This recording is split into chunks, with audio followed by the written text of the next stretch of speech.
Welcome back to the Living Process. And this time I have two guests, Nikos Kypriotakis and Judy Moore, um, both very well known in the focusing world.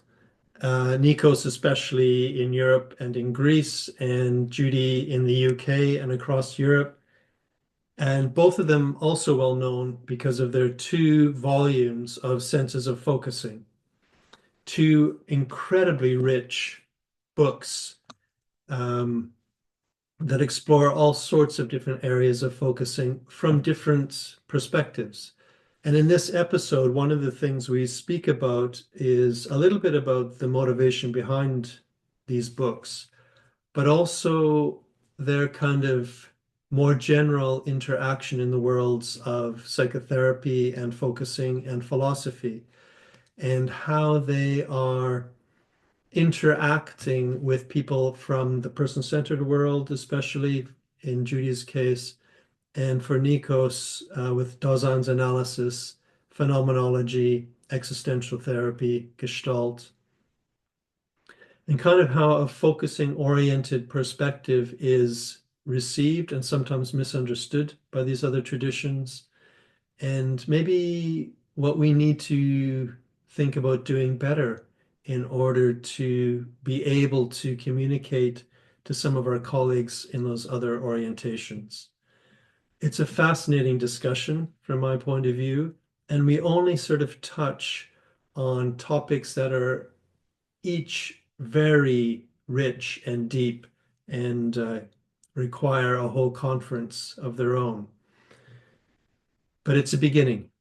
So thank you very much for tuning in and welcome to this conversation with Nikos and Judy.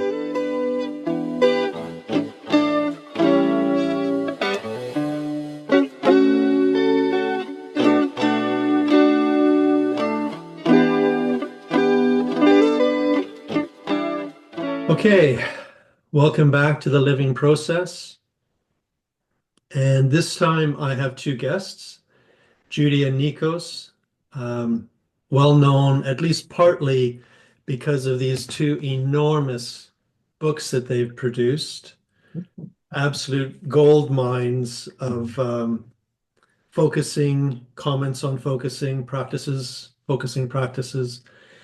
But before we get into, I guess, a new version of the book that is being planned, um, maybe I could start the way I normally start by asking both of you how you got into focusing, what attracted you to this practice, and maybe starting with Judy. Okay, yeah. Um, I mean, as you probably know, my background is person-centered rather than focusing. Yeah. And so I trained in the person-centered approach in the late 1980s, and we learnt a little bit about focusing as a taught procedure, but we were never taught, and for a long time I never understood how how the experiential response relates to person-centered therapy. So it was always separate. So I was trained in what's known as classical person-centeredness. And I then I became a trainer on a person-centered training course. And throughout the 1990s, I was a trainer at UEA. And I actually used to do the one focusing session that we had on a 1 year course. And so I would go through the 6 steps. People would be astonished at how effective it was. And sometimes I would be astonished at how effective it was. And that was the end of it. And it didn't feature in the training at all. So it was a very split off thing. Mm. And then I suppose it was in the late 1990s, Campbell Purton, my colleague, began to explore focusing. And he, for a long time, he was trying to persuade me to engage with it in some way. But because I was so classical, I had the attitude that people still have in the person-centered world today, that focusing is a technique and we shouldn't touch it. It was nothing to do with us.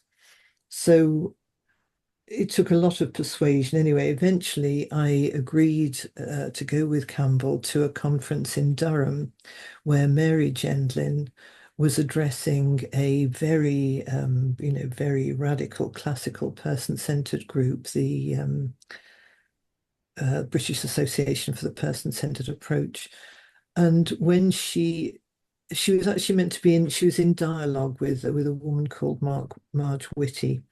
And basically what Mary did in her presentation was she just made it clear that, focusing oriented therapy, focusing within an interaction is no different from what we were doing in person-centered therapy. So I could really understand really, it was literally for the first time that there didn't need to be this division.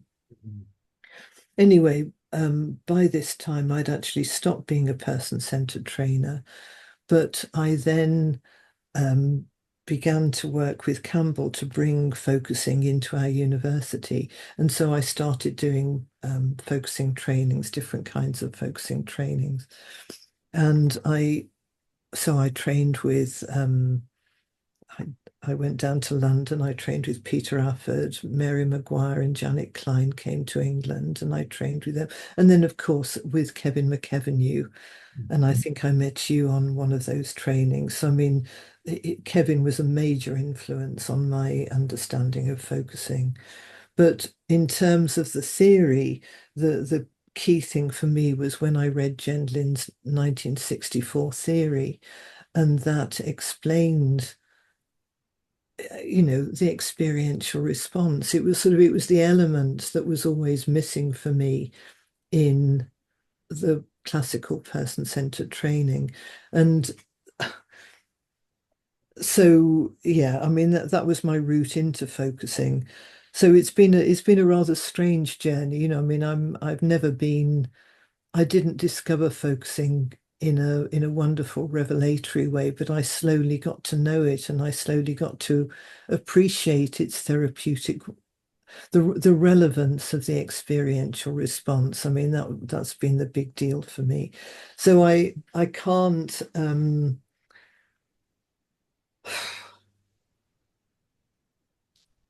I can't isolate my knowledge of focusing from that general background. Interesting. Great. I mean, you said a lot of things that I hope we'll come back to. Mhm, Yeah, really interesting journey into focusing through the person-centered world, it sounds like. mhm, And then maybe, uh, well, we'll see where that goes to next. mhm. Um, but Nikos, I'm curious, how did you end up being introduced to focusing and its applications? Okay, what can I say? Please correct me if I use the English language badly. My introduction to focusing was very experiential and very intense, I would say.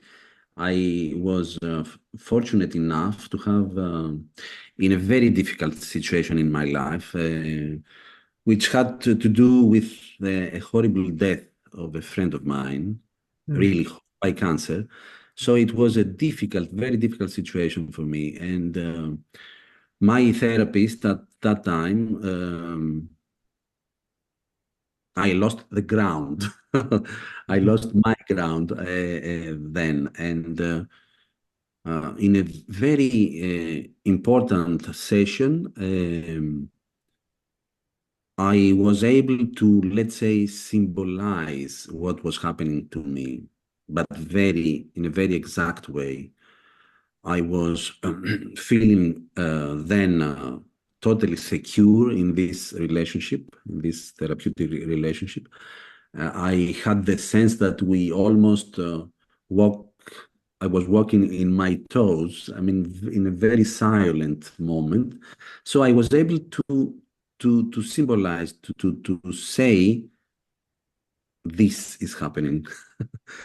And then I felt immediately that I was, okay, I can go back into life again.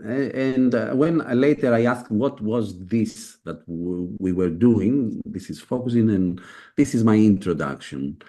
Then I participated a few focusing conferences, but not as a focusing trainee, mostly as a tourist, because there was this good quality in this conference, that these conferences were different than the usual ones.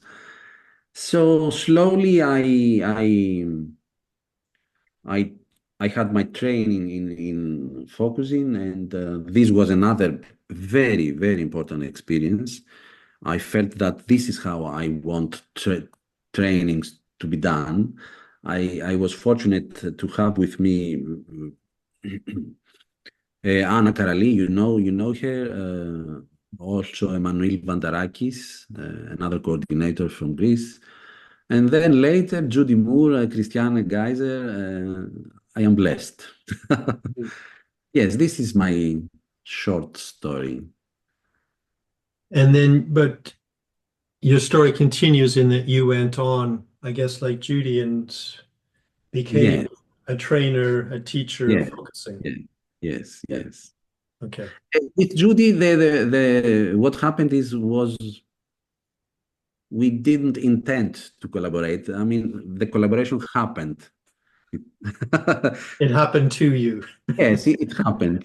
We don't know how, but it happened, and it was so natural. Yeah. I'm glad And it happened. yes, yes. So maybe we should go on and talk a little bit about that collaboration. I'm curious. Well, one thing I'm curious about is what was the impulse, the motivation behind, because I mean, just the amount of work involved in these two volumes is, tremendous. And I'm wondering what was it for both of you that made it important enough to collaborate and engage in this project? Judy, go on. That's yeah. Okay. I mean, it did actually grow out of the conference in Loutraki in 2018. So, I mean, an immediate trigger was the fact that we had some good presentations there that were just going to get lost. And Mhm. so although we had them on the website, it's almost like we got the germ of a book there.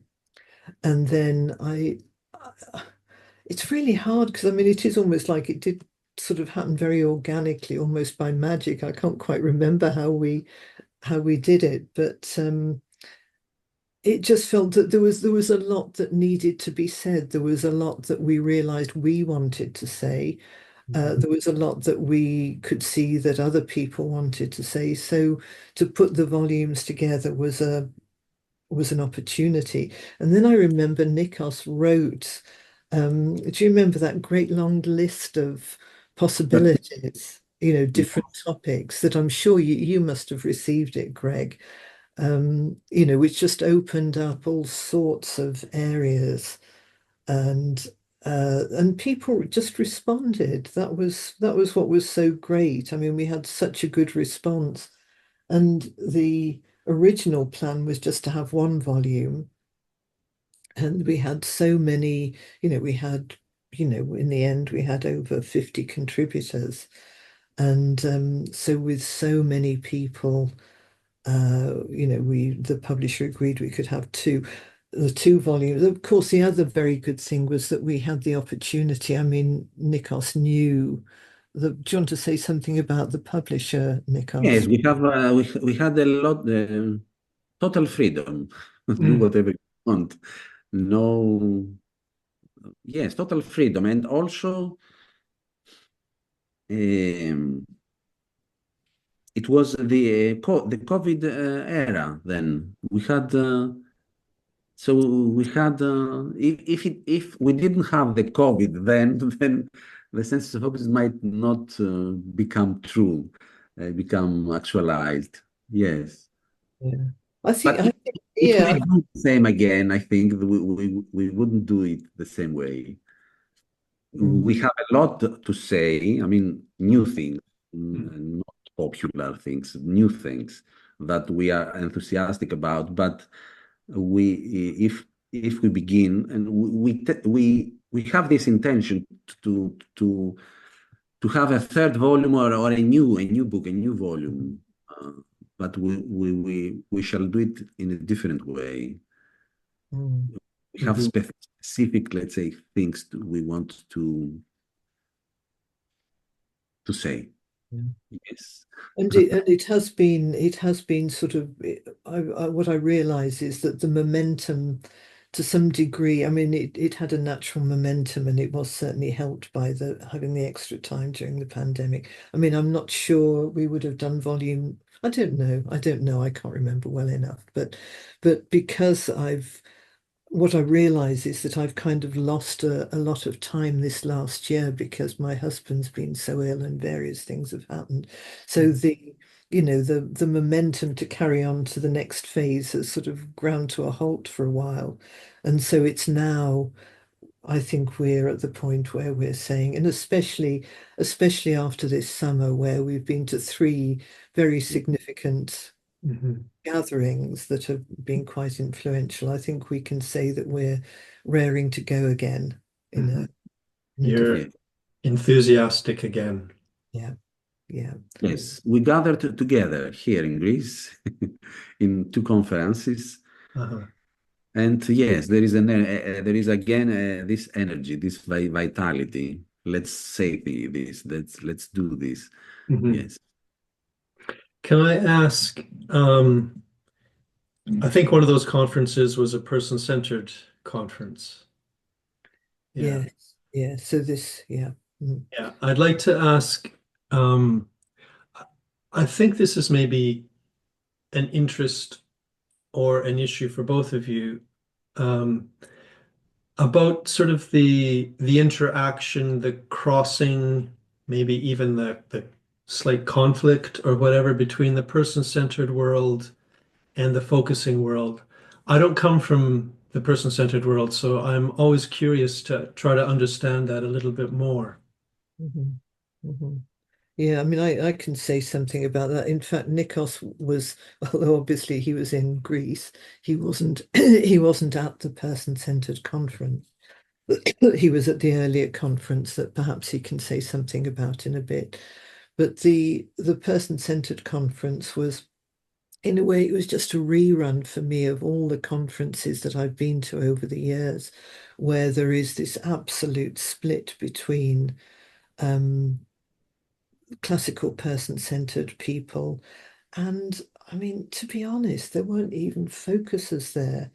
Mm. In the early days, when I used to, like in the 1990s, the very first conference, I mean, I think it was 1989 was the last conference that Lynn himself went to. And then focusers did carry on through the 1990s. And I remember going to focusing sessions at the conferences, but I remember actually being, literally told that they were the enemy. They were not, they were not people that we should be, they were kind of like they were different somehow. I mean, it was nonsense. So at the conference in Athens just, a few weeks ago, there were a lot of EFT people, emotion focused therapists. Yeah. And they, of course, they use focusing, but they use focusing as part of a range of interventions. And it is a very different understanding of focusing. But I think that people within the person-centered world see this as being focusing, that it's something that is brought in and applied. Okay. And people have said to me, oh, we don't need we don't need the experiential element in the person-centered world because, it's dealt with by the EFT people.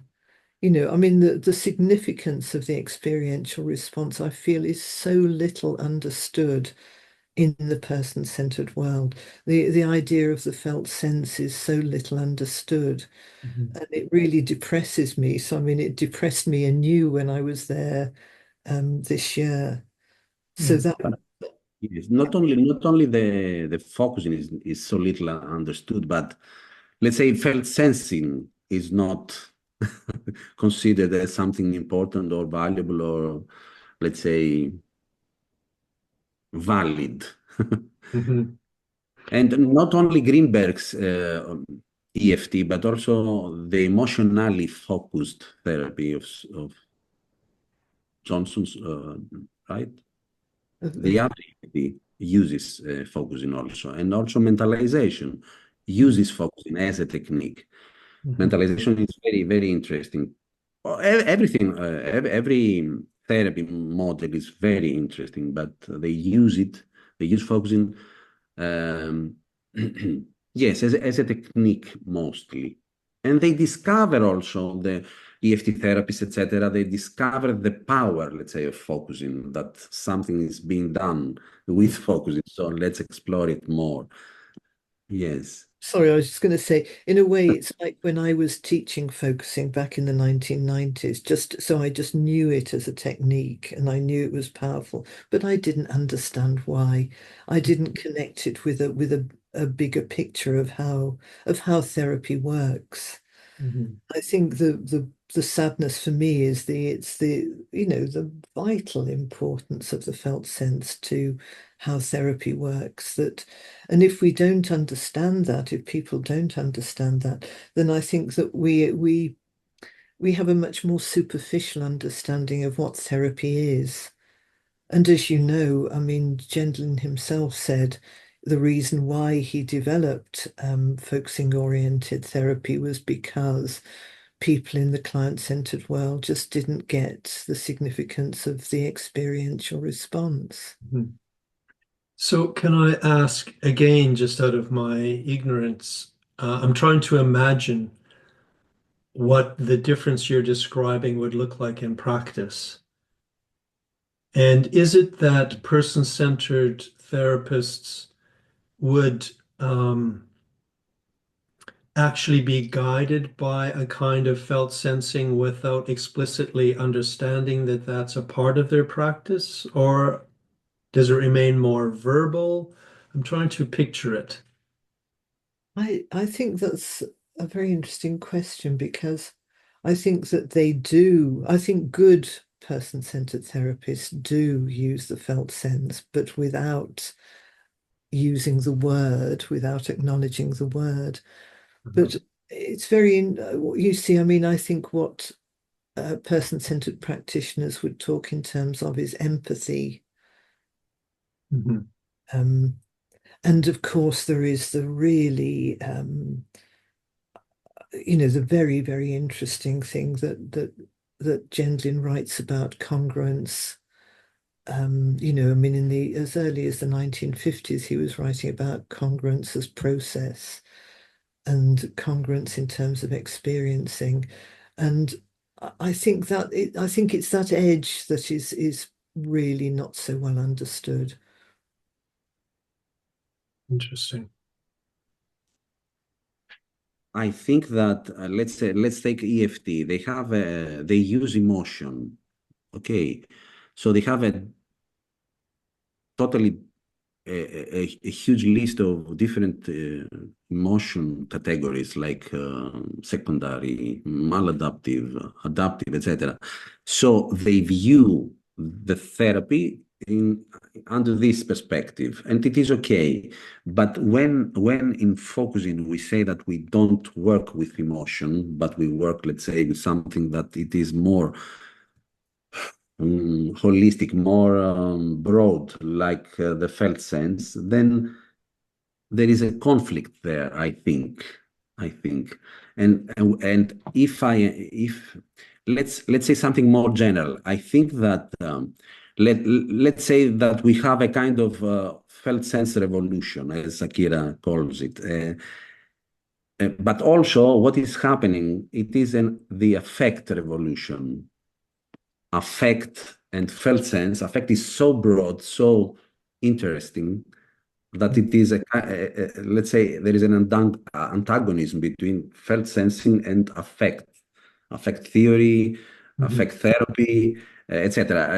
There is a Greek word so broad, so deep, pathos, and in which somehow describes what affect is. And with pathos, we don't mean only passion, which is a good quality to have, a passion for life, passion even in therapy. So for me, there is this kind of antagonism, not only between, let's say, theory, the ontologies, theories, concepts, and then the felt meaning, the felt sense and affect. Okay, and pathos. There is this kind of antagonism. So in certain academic or therapeutic circles, the felt sensing doesn't have any recognized, let's say, value, doesn't say much to them. Yeah, so I guess I'm wondering, is it antagonism, or is it more an inability to understand each other's terms in some way? I think that we need to translate things for them. If we to be understood better, then we need to learn different languages. Let's say we need to learn the Lesian language in order to translate some things to them. Yes. Because Deleuze also uses sense, the concept, the Deleuzean concept of senses, like felt sense. But Deleuze does not stay only into sense, let's say. He's interested also in abrupt changes, but Gentling is not interested generally in abrupt or violent or irrational or changes. In focusing, we talk about current forward, which is a kind of smooth, let's say, flow, a kind of continuity which is organismic. Yes, but in Deleuze we find also different kind of changes. They speak about bodies without organs, but if we read gently comment on this, then this is not a pragmatistic. Gentle would say that there is an order. There is an order in life. Order here, there. Not only a cultural order or social order or but a kind of natural order. Yes, but if you have a theory that imagines no order, a body without strata, without organs, then this is something which is not pragmatistic. And I think that in focusing we have a pragmatistic, more or less, view, which I like, and the total freedom of expression also. Judy, we did hear from someone what happens with you focusers. You don't like theory.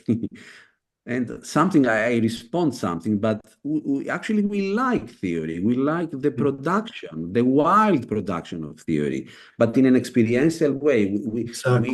We will not, let's say that this is the truth or this is the most valuable. Even the experiencing, the term experiencing might change in one decade. I don't know. If you go back to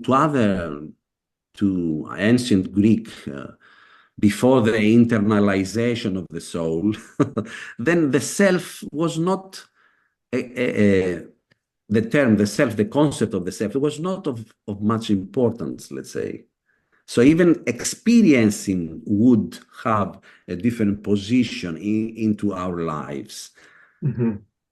Does that make sense? Or Well, let me say back to, and I think you're saying an awful lot, but let me say back to you just a tiny bit of what I'm getting in general from what you're saying.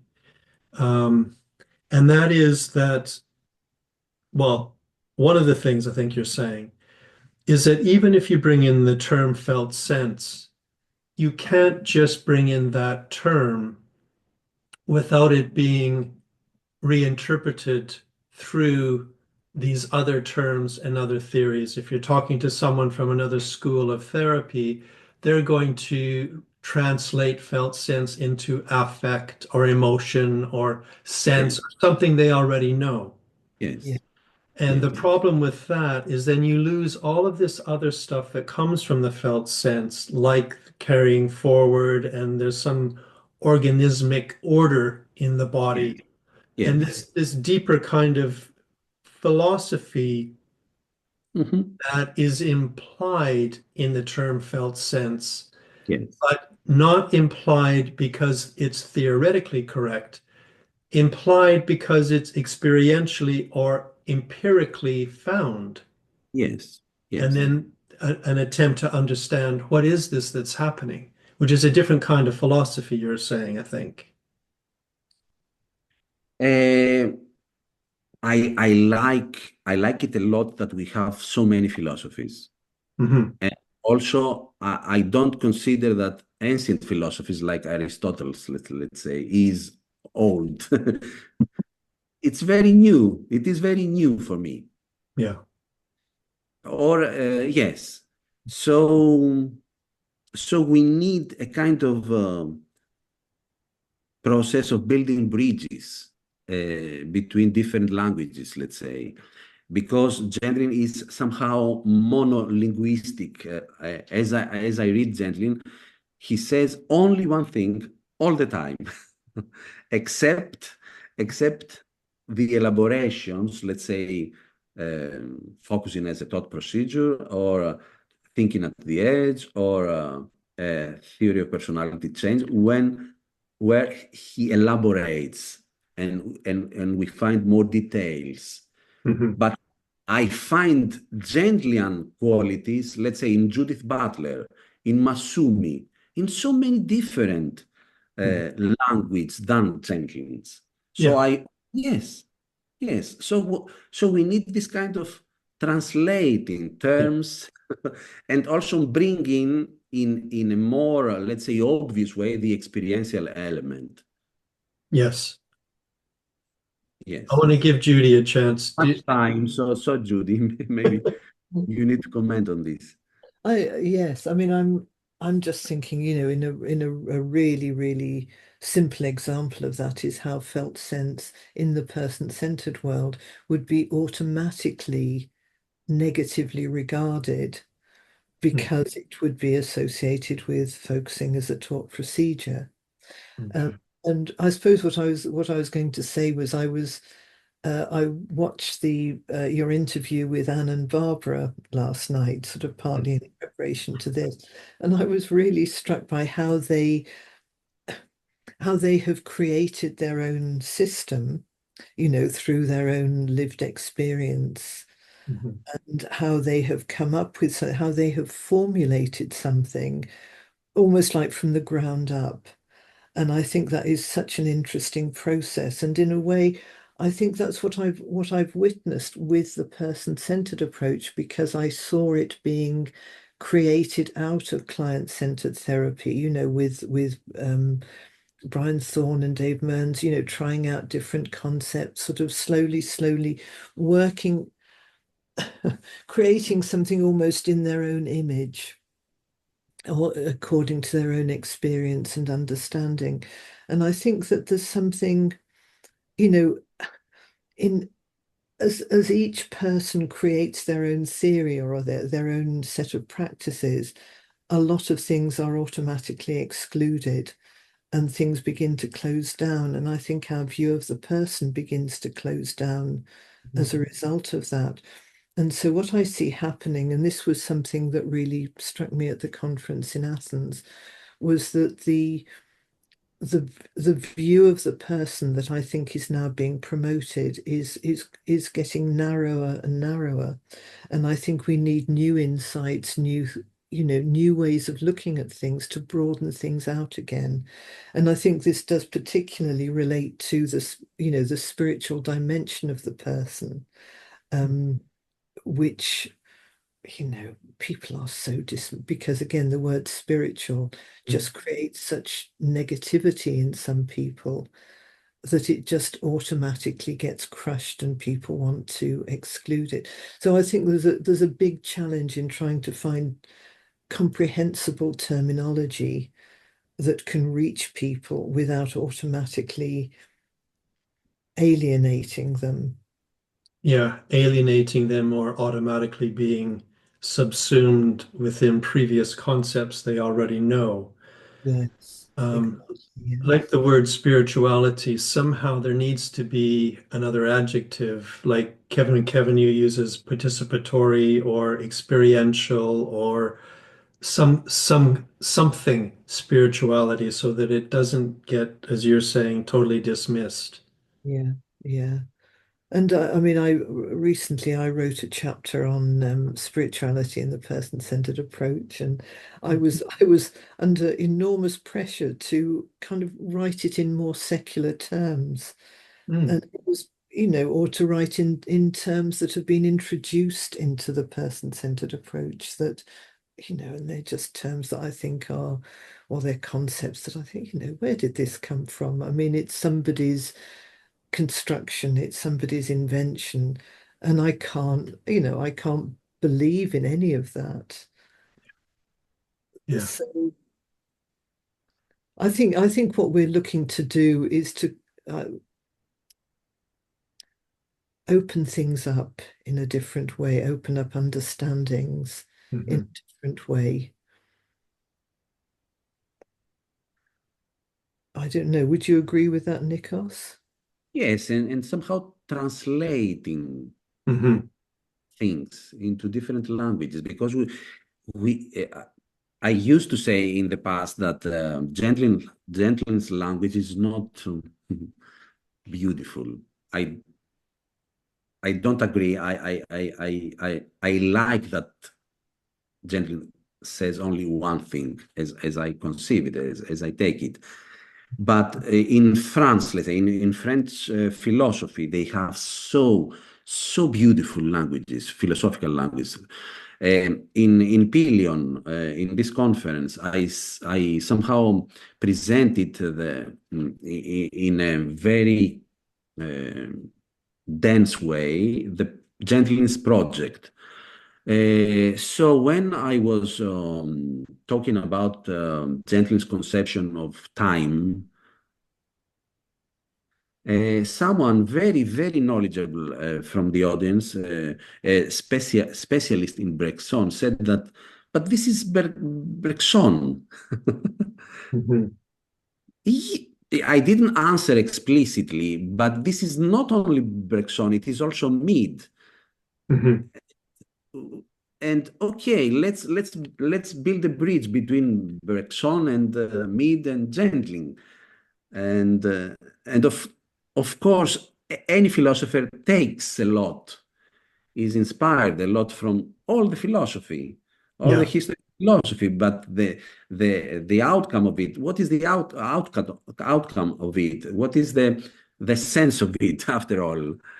Uh, but yes, Bergson's let's say concept of duration is, if one reads this, is totally inspired. So we need these philosophical bridges, and also from Aristotle. Aristotle speaks about a sensus communis. My concern, though, Beyond also yeah, the alpha function.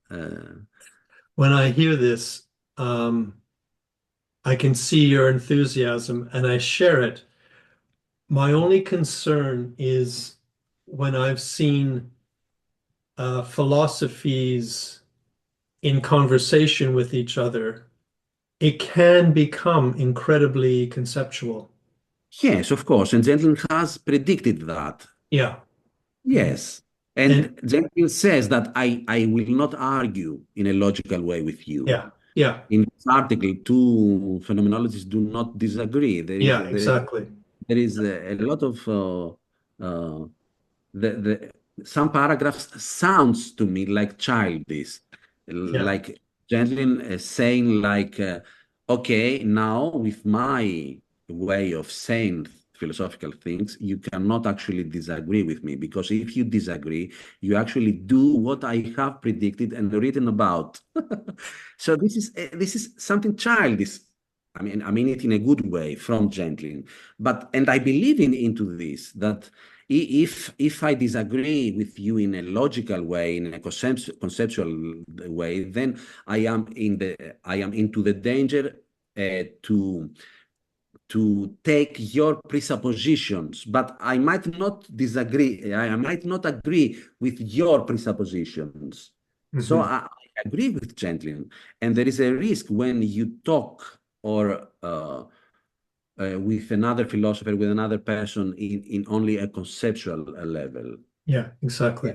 Yes. Exactly. If you bring the experiential reference back in, then it can become a very interesting conversation where people start saying things that no philosopher has written down Yes. because they're Yes. referring to life as it is lived.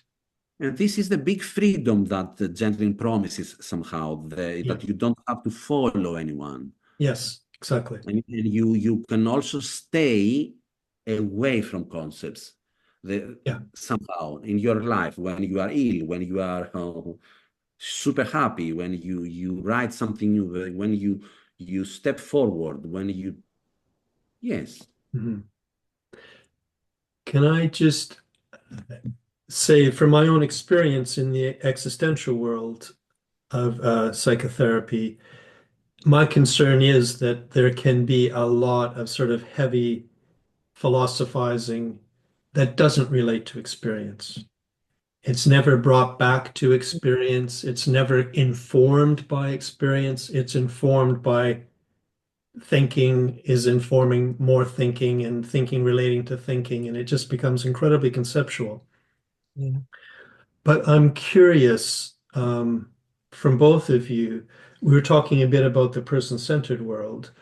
I'm wondering about other worlds of psychotherapy you've maybe been in contact with, like the existential psychotherapists or others, and wondering if you've seen any other kinds of misunderstandings of focusing or ways that focusing can be integrated into other schools. Mm. I'm just wondering, Nikos, I mean, at Pelion, you were this was largely in Greek, Greg, so I didn't understand a huge amount of what was going on a lot of the time. But there was some quite interesting therapies being manifested there, and I'm just wondering how they were receiving what was being said about focusing. Hmm.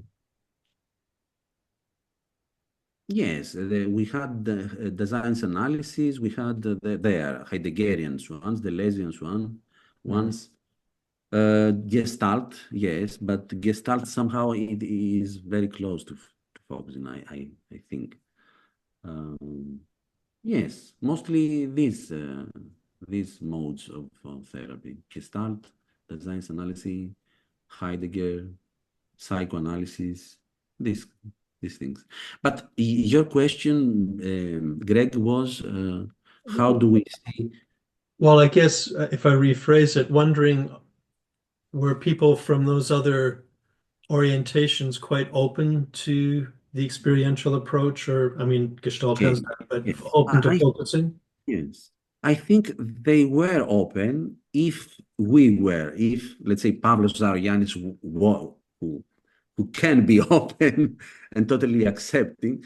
Yes, then there is an opening. Yes, but if you have me, if I am provoked, Yeah. then I respond back in a similar way. Then maybe Rogers, let's say, core conditions, empathy, etc., they have been all over now. They are all over. Yes, in one way or another. The relationship, the value of the relationship, authenticity, etc., congruence. So I suppose or even I can see that felt sensing, or even the term, is already appropriated. It is more potent, powerful than emotion. And these appropriation are, some of them are bad or minimal, and some are good appropriations. I suppose that in a few years, in a few decades, felt sensing would be a kind of popular thing, or focusing would be incorporated almost everywhere. The experiential element in this kind of therapy, I see it happening. I mean, internal family systems now, they have moved forward with the incorporation of focusing, and bravo to them. I mean, yes, of course. And yes, I see this thing happening. Yeah. As I see it, focusing, or let's say focusing philosophy, or focusing philosophy about focusing view about therapy is is good enough. Enough. You need to add things, of course. How else? But it's good enough. And yes, the future, I think it would be like that. What happened to Rogers, something similar will happen. It is inevitable. Will happen to focusing. I'm not so sure, I'm not so sure, because I think that, the subtlety of the felt sense, of the experiential response, is something that you have to really listen for. It's a real, it's a deep engagement with the other. And I think that there are so many different therapies around now, that people are more concerned with knowing a broad range of therapies rather than really listening in depth in a much simpler way. You see, and my own view is that the heart of the therapeutic response does come from that real close listening.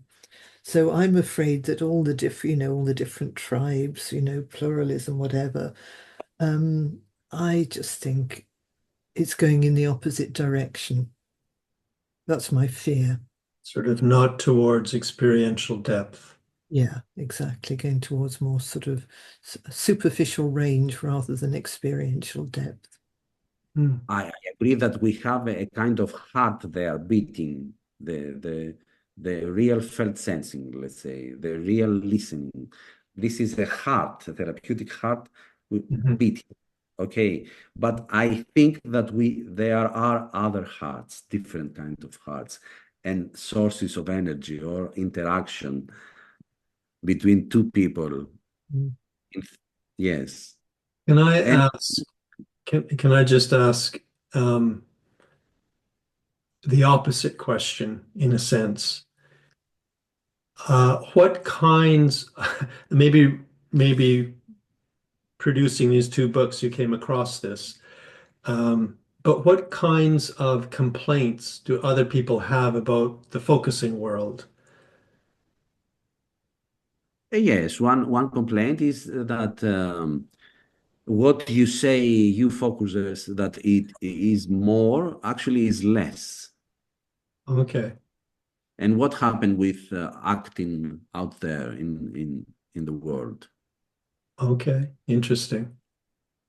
Yes, and we answered, Judy, that one needs to read was the article? Obedience, the obedience Oh, article. there was a wonderful, wonderful obedience pattern, the Jen Lynn article, which so it's a very I when I began to go to focusing conferences, having only ever been for, over 10 years to person-centered conferences, I couldn't believe how friendly and welcoming they were by comparison.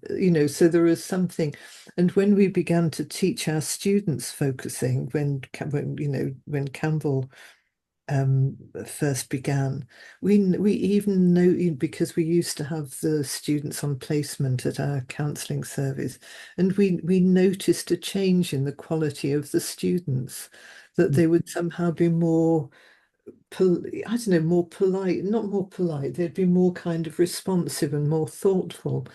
So that was an extraordinary qualitative shift for me. So there is something I wish that, I really, really wish that all person-centered or any hostile therapy could experience a focusing atmosphere, because I think that's something very special. That surprises me. Not that I haven't experienced that at focusing conferences, I have, but I had this fantasy that person-centered conferences would be very lovely and everyone would be very nice. Maybe not. I think they're more factional actually than Okay. focusing conferences. Okay. I don't know, And how do you find existential conferences? The existential world, I think, has a combination sometimes of kind of a humility and openness, which I appreciate, and a slight quirkiness. It's sort of a collection of people that don't belong anywhere else, Okay. but can also have a slightly aggressive uh, conceptualizing aspect to it at times. Oh, there's a couple of other questions I would like to ask. They're general, so I'm happy for you to take them in any direction you want to. Um, One of them is something about within the focusing world itself, like especially the world of focusing oriented therapy. Are there sort of aspects of the way FOT is developing or being discussed that you find interesting or problematic or would like to see developed in a different way? Or just wondering kind of about your experiences of the FOT world. after the death of Gentling, then we saw a lot of new books, a lot of publications. And this is good. I mean, a lot of new things, new combination of things. I think I saw something focusing on psychedelics and therapy with psychedelics, and focusing on sexuality, focusing on sex. This is good. This is good. And also the crossing between FOT and other kinds of therapy. This is a kind of natality, a kind of creativity, and it is so good and rich also. I think that we need to develop more based on what Gentling had created already. We need, for example, what Akira would like to develop, this experiencing model. This is a good project. I would like to participate. I would like to develop my own, let's say, mini project model, sorry, out of what Gentling has written, has left us. Yes, yes, I am positive. I see only good things happening in the future in FOT. Yes. And I don't like the term FOT, focusing therapy. I like more. Yes. Okay. And I cannot, as I think I've said to you, Greg, I cannot call myself a focusing oriented therapist. And I cannot use the term felt sensing either. So I mean, my person-centered roots are strong, but the thing that I would wish is that focusing oriented therapy would honor more its roots, not in, I mean, I think Gendlin is very well honored in the focusing oriented therapy world, but I think the origins and the early work with Rogers and his team, I mean, it did grow out of that, and I think that's really important to acknowledge, that it didn't just come out of nowhere. Yes, yes. And And in Greece, we can see focusing only based upon the person-centered, let's say, values. We cannot think of focusing in a different way. But Judy, we are going to create something about this. we have started creating a seminar, me and Judy, 2 years before.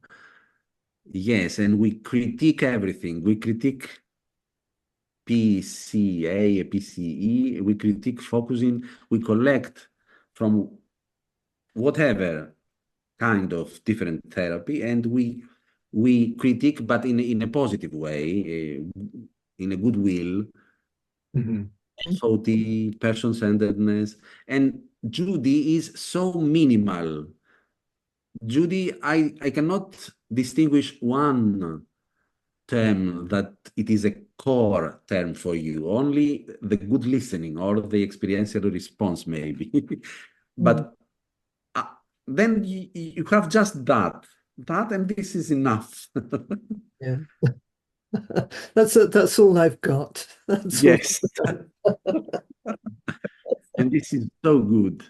Yeah, this is all we have. Yeah. And this and this and this, the relationship.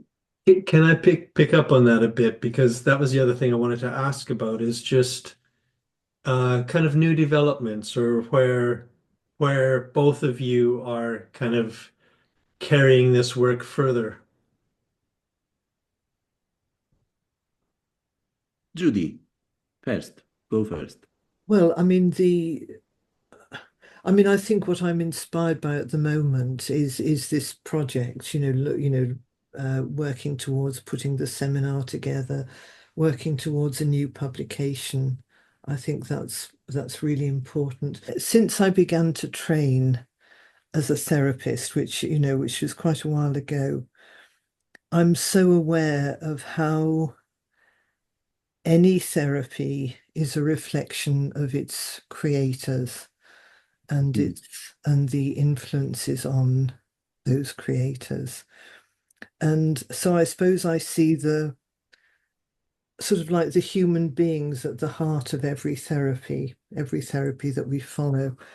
And I suppose what I really want to do is to open up understanding, including my own understanding. I mean, primarily in a way that to see that there are real general human truths in all of this. And I'm more and more interested in sort of what is universal, what is collective, what links us to the rest of the universe. It's sort of and the wise thinking from the past. I think there are so many sort of wise influences that we could open ourselves up to, rather than the narrowness of, this is so and so's theory, this is so and so's theory. And I think that's my kind of, it's a wish to expand. It's a wish to expand my own understanding and to help others expand their understanding as well. Yeah. So for me, yes, of course, we need to actualize to our seminar. Maybe we can start with Tiffy. And we need to write a book, a new book, but not in a collective way. We need to say what we want to say and then invite a few persons, but for very specific reasons. What I am going to write this year is this affect and felt sense and pathos, this thing. and maybe translate a lot of things that I have written in Greek. Maybe some people will find them interest if they can read it in English.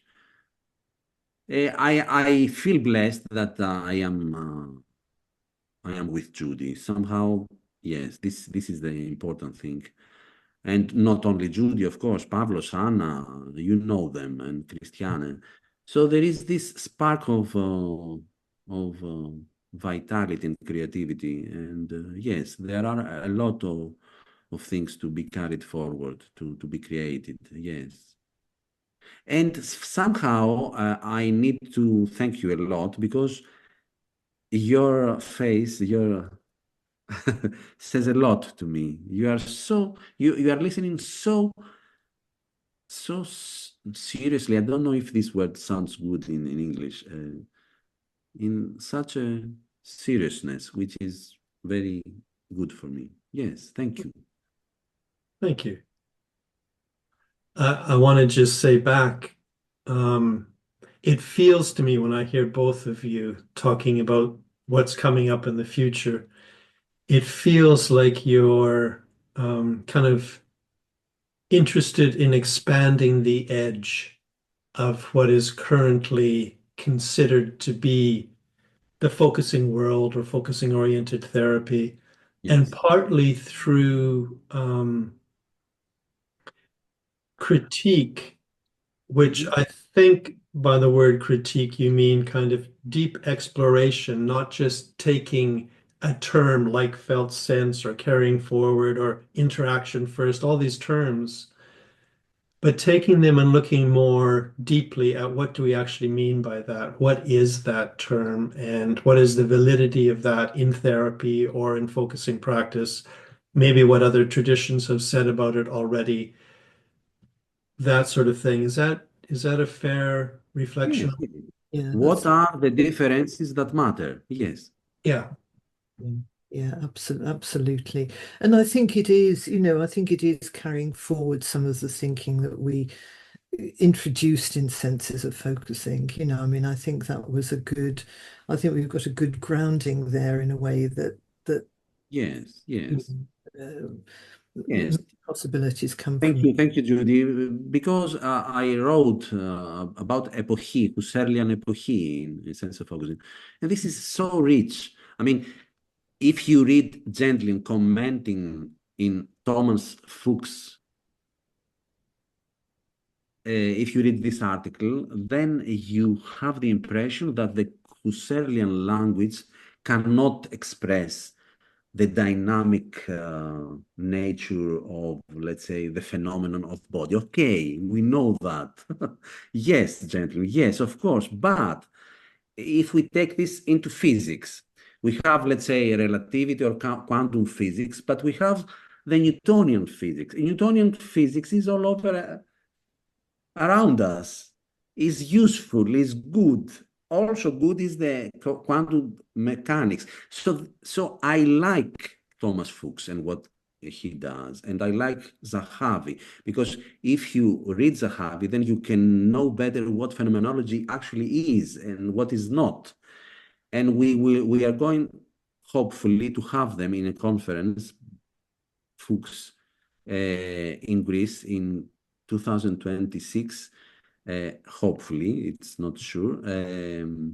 And this is a collaboration between design analysis, Gestalt, focusing, the Hellenic Focusing Center, and existential psychotherapy. So four different kinds of therapies will collaborate to have a conference like that. So this is something important, I think. And I think that the challenge, of course, is how to then communicate new understandings in comprehensible ways. Mhm. Yes. And when I hear that, my plea is not to have conferences too much where people read at each other, Yes. um, but to have conferences where if someone, for example, is talking about their form of phenomenology, that it's a practice. Because if everyone has the practice, then they can understand it their own way. They're not stuck understanding it someone else's way. You said it perfectly. Yes. And not talking to each other just, but maybe a real symposium, we said at Billion, a real Oh, symposium. yes. Yes, Yeah. wine, music, and then this kind of loving quality. We love our subject, we love ourselves, and we go on. Yes. Yeah, It's yeah, very exciting. It's yeah, very exciting if people are conceptualizing in a generative way from what they're actually experiencing. And then somebody else adds in something else, and you can take that in and see if that resonates. And then it feels exciting because it feels very alive. Yeah. And that, of course, involves listening. Yes, yeah. absolutely. Okay. Thank you both very much. I found it really, really rich. And I'm looking forward to seeing what comes next. And I hope that you are gently disruptive everywhere you go. And I hope that we can meet together in person. That would be Okay. lovely. Yeah, Yeah, please Absolutely. come to this. Or I'd love that. Yeah. yes. Okay. So Thank you Thank both very, you. very Thank you much. very much. Thank you. thank you Thanks very a much. lot. Yeah. Bye. Bye for Bye. now.